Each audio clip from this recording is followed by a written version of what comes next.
Welcome to Fast Tracking the Day of God. This podcast is for those eager to seriously engage with God's invitation to collaborate with Him.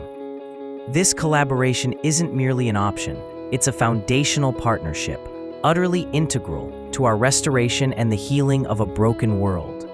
Through this collaboration, we will also fulfill the final prophecy, sharing the eternal gospel with the world, a message largely unknown to most people today. First, we have to clarify that the Bible is not a book of recipes, but a collection of books that God, the only source of truth, life, and happiness, provides us to learn about Him and about ourselves, including our origins, our current situation, and our eternal destiny.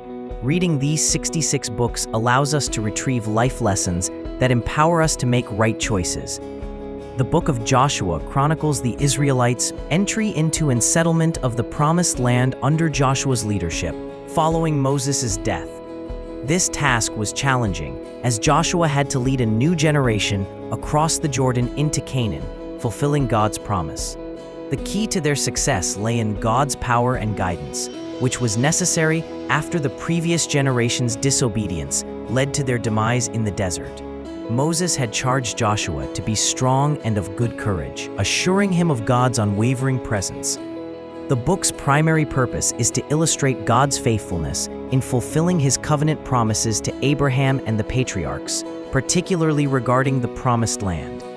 Despite being written millennia ago, the spiritual challenges faced by Joshua resonate with those of today, offering inspiration to strengthen our trust in God and succeed through His power.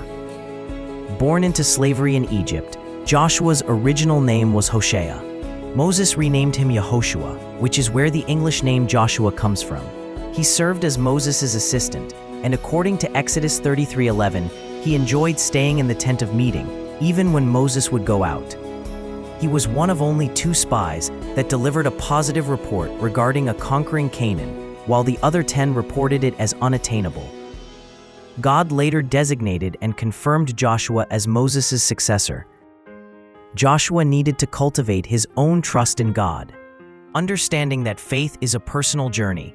As the saying goes, God has children, not grandchildren. This was a crucial lesson, extending beyond what God had communicated to Moses. The recipe for success God gave Joshua is simple. In essence, He told him, "Trust in me and be courageous, for you will inherit the land I swore to your ancestors. Above all, carefully follow all the Torah, the instruction I gave my servant Moses. Do not deviate from it in the slightest, either to the right or left, and you will find success wherever you go. Continue to speak the words of God's Torah, meditating on them constantly. Be careful to do as it says, for then you will make your way prosperous and succeed. Am I not the one telling you this? Have strong confidence in me and be courageous. Do not be terrified or dismayed, for I, the Lord your God, am with you wherever you go." In a biblical context, order signifies the divine arrangement, organization, and structure established by God throughout creation, society, and the church. It embodies harmony, purpose, and the deliberate orchestration of events and relationships according to God's design. This concept is fundamental to understanding God's nature and His expectations for human conduct. For instance, God established the order for celestial bodies, molecules, atoms, and all existing things. Similarly, in the moral sphere, God defines how we should live and how things ought to function. When something is deemed not working, it implies a failure to fulfill its intended purpose. Within the human realm, particularly after the events of Genesis 3, God's established order requires human cooperation. By aligning with this divine purpose, we achieve our welfare, shalom, peace, happiness, and ultimately reclaim the eternal life lost in Genesis 3. Joshua delineates 4 steps as part of God's plan: to cross the Jordan, to take the land, to distribute it, and to fulfill God's purpose. That was to live godly lives that would serve as a magnet that would attract other nations to God. For us, God's purpose is to reach out to everyone on this planet with His message. Did you know that the phrase "promised land" is not even in the Bible? God didn't promise. He declared to Abraham, Isaac, and Jacob that he was giving them the land where they sojourned. Like everything God says, it will certainly happen if it's up to him. The only variable is the human factor. If humanity doesn't trust God, it simply won't happen, as with the generation that left Egypt. Because they distrusted God, he had to wait 40 years until another generation was ready. Something similar happens today with us. Jesus assured us he is coming soon as we complete the Great Commission, as soon as we proclaim the goodness of God to every human being.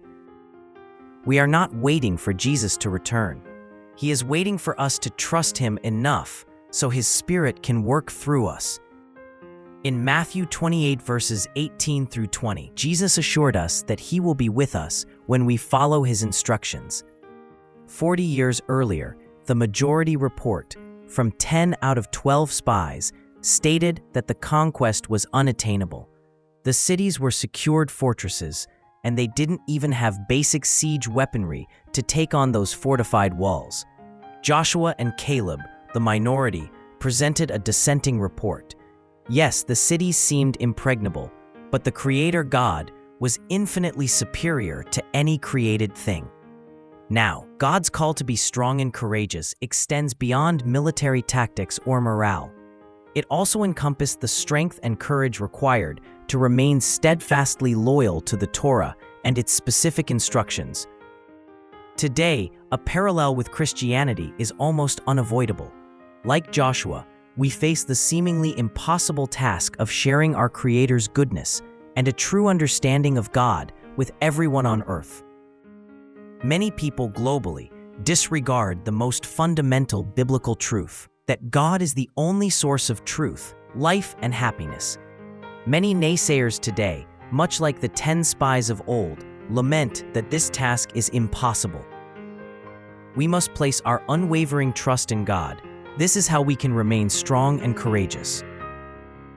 Biblical success, in contrast to worldly definitions, centers on a deep relationship with God. This relationship fosters trust in His Word, Proverbs 3:5-6, and obedience to His Torah, His guidance, Joshua chapter 1 verse 8. It involves prioritizing eternal values, Matthew 16:26, and glorifying God through service, Matthew 5:16. While material prosperity is not condemned, true success lies in honoring God and faithfully pursuing His calling.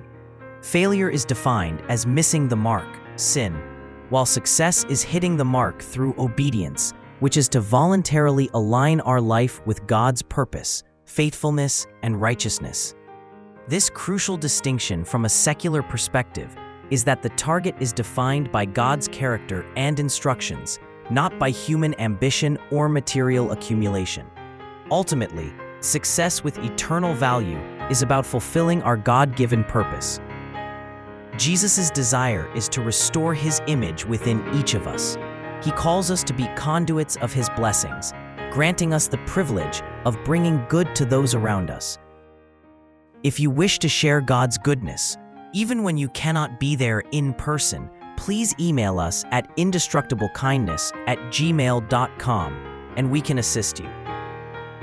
God assured Joshua that He would be with him as He had been with Moses. He laid out the instructions: keep your trust strong so your life will be aligned with God's purpose. Then allow that trust to yield results. Be courageous and reflect God's character. The same applies to us. There's no way around it. How do I know I am on the road to success? When I delight in following God's instructions, when my purpose in life is aligned with God's, and at the same time I feel shalom, a peace that surpasses all understanding. The God of the Bible is wonderfully loving and patient. Every day, He gives us a second chance. In a certain sense, we, like the Israelites 3,500 years ago, stand on the shores of the Promised Land. Are we going to rise to the occasion? Am I going to seize the opportunity to be part of God's army of messengers,